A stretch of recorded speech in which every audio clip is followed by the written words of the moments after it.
नमस्कार।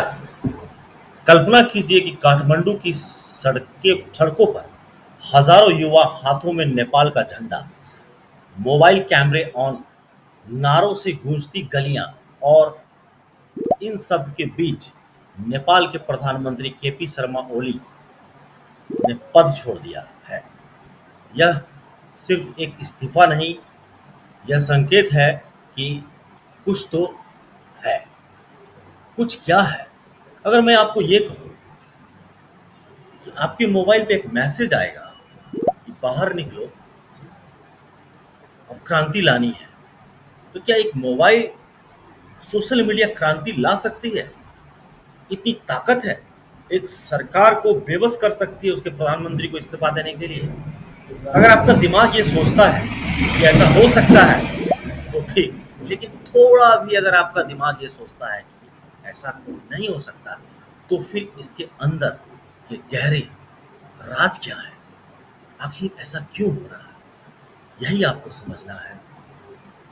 इसलिए भी समझना है कि थोड़ा पीछे बैक में जाए हम मालदीव को देख लें, हम बांग्लादेश को देख लें, उससे पहले पाकिस्तान को देख लें, और अब श्रीलंका को देख लें, और नेपाल को अब देखें।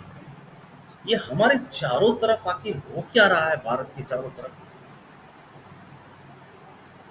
ये आखिर क्या इशारा कर रहा है कि हम किस ओर बढ़ रहे हैं? कुछ तो हो, प्लान, कहीं गेम हो रहा है। अब आप कह सकते हैं कि दक्षिण एशिया में लोकतंत्र पर संकट, या आप ये लाइन कह सकते हैं कि दक्षिण एशिया में लोकतंत्र पे संकट। क्यों?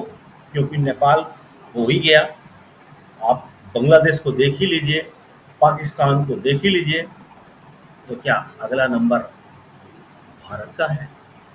ये सोचने की बात हमारी और आपकी है।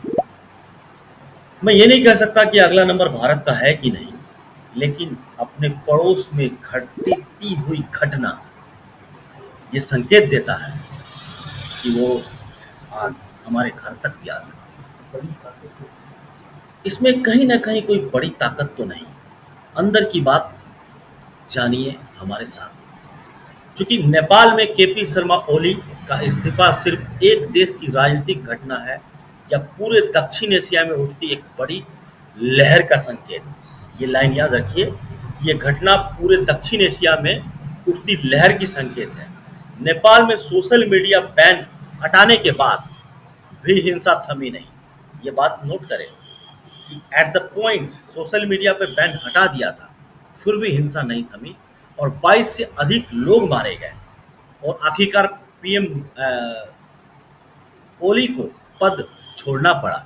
क्या यह सिर्फ डिजिटल स्वतंत्रता का मुद्दा था, या युवा पीढ़ी का पारंपरिक राजनीतिक से मोह भंग? सोशल मीडिया नहीं होने के बावजूद इतने लोग इकट्ठे हो गए, ये पॉइंट है। सोशल मीडिया बैन थी ना, तो फिर इकट्ठे लोग कैसे हुए ये लोग? ये अंदर की बात आपको समझनी होगी। आज जो हम सिर्फ नेपाल ही नहीं बल्कि मालदीव, पाकिस्तान, बांग्लादेश की हालिया राजनीतिक हलचलों को जोड़कर समझेंगे, और दक्षिण एशिया में लोकतंत्र की और स्थिरता के सामने सबसे बड़े सवाल क्या है, इसे भी समझेंगे। यह ओपनिंग तुरंत ड्रामा, भावनात्मक दृश्य और भारत का स्ट्रेटेजिक चिंता सेट कर देती है। सोचना अब आपको ये है कि क्या आप भी ऐसे किसी आंदोलन का पार्ट बन सकते हैं जिससे भारत में अराजकता फैले? ये गहन चिंता का विषय है।